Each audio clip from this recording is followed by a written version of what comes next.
د تمبل غږ دې لیونی کړم، خاورې دې مشه د اوږدو ګوتو سرونه، قربان د پښتنو ژونو د پیغلو د مستۍ نه، د تمبل په ځای لوبو ته خانک وخي جانانه.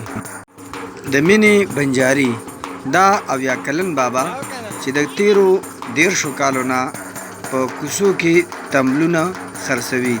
راځئ واورئ را سره د دوی فن او د دوی ژوند.